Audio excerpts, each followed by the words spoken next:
આજે આપણે જે પેશન્ટની વાત કરી રહ્યા છીએ એ દીપકભાઈ પેશન્ટ બેસિકલી ઇન્ગ્યુનલ હર્નિયા માટે ચેકઅપ કરાવી રહ્યા હતા અને એ ચેકઅપ દરમિયાન એમને જાણ થઈ કે સોનોગ્રાફીમાં એમની જમણી કિડનીમાં એક નાની ગાંઠ જોવા મળી છે. એ રિપોર્ટ મારી પાસે ઓપીડી પર કન્સલ્ટેશન માટે આવ્યા અને કન્સલ્ટેશન અને ક્લિનિકલ એક્ઝામિનેશન અને બાકીના રિપોર્ટ જોયા પછી મેં એ નિદાન મૂક્યું કે આ ગાંઠ કેન્સરની હોઈ શકે છે. એને લગતા જરૂરી રિપોર્ટ્સ કરાવ્યા અને એ રિપોર્ટ્સ પછી અમે એની સારવારની પદ્ધતિ નક્કી કરી. હવે એની સારવાર માટે અત્યારે જે અવેલેબલ પદ્ધતિઓ છે એમાંથી લેટેસ્ટ રોબોટિક સર્જરી અમે પસંદ કરી, જેમાં કિડનીમાંથી જે કેન્સરની ગાંઠ કે ટ્યુમર છે એને જ માત્ર રિમૂવ કરીને બાકીની કિડની બચાવી શકાય છે અને કમ્પ્લીટ રિકવરી મળી શકે છે. આ દર્દીનું ઓપરેશન થયું ત્યારે 3 થી 4 કલાકમાં સર્જરી સફળ રીતે પૂરી થઈ હતી. સર્જરી પત્યા બાદ 3 થી 4 દિવસમાં દર્દીને ઘરે ડિસ્ચાર્જ કરવામાં આવ્યા હતા અને ફોલોઅપમાં પણ દર્દી અત્યારે સંપૂર્ણપણે સ્ટેબલ છે. કિડનીના કેન્સરની સાથે સાથે હર્નિયાનું પણ રોબોટિક સર્જરીની સેમ સેટિંગમાં ઓપરેશન કરવામાં આવ્યું હતું.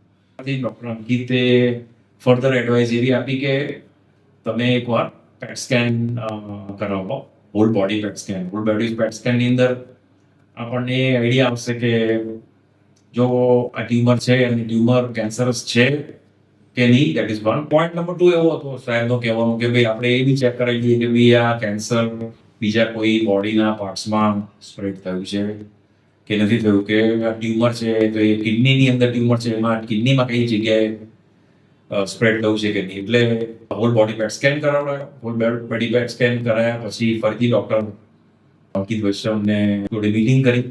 ઓફકોર્સ રિપોર્ટમાં બી ક્લિયરલી લખેલું હતું કે ભાઈ there are high probable chances. એટલે મેન્ટલી હું, ફેમિલી મેમ્બર્સ બધા, ઓફકોર્સ કેન્સરનું નામ આવે એટલે થોડા ટેન્શનમાં બધા માણસ આવી જાય.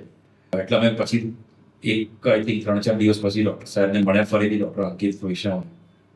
એમને બહુ શાંતિથી, બહુ મેથડથી સમજાયું કે આમાં બહુ અર્લી સ્ટેજ છે, બહુ ગભરાવા જેવું કશું છે નહીં.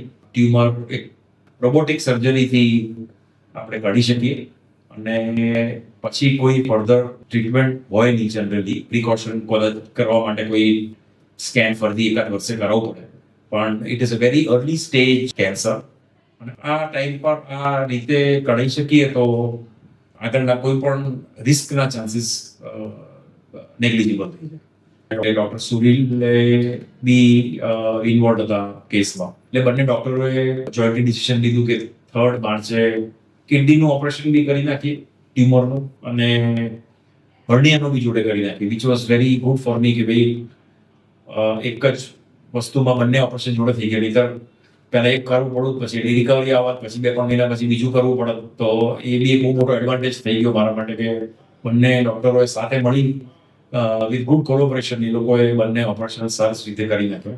3 દિવસની અંદર તો મને ચાલવાનું ચાલુ કરાવી નાખ્યું અને 4th day I was discharge, which was very surprising for me.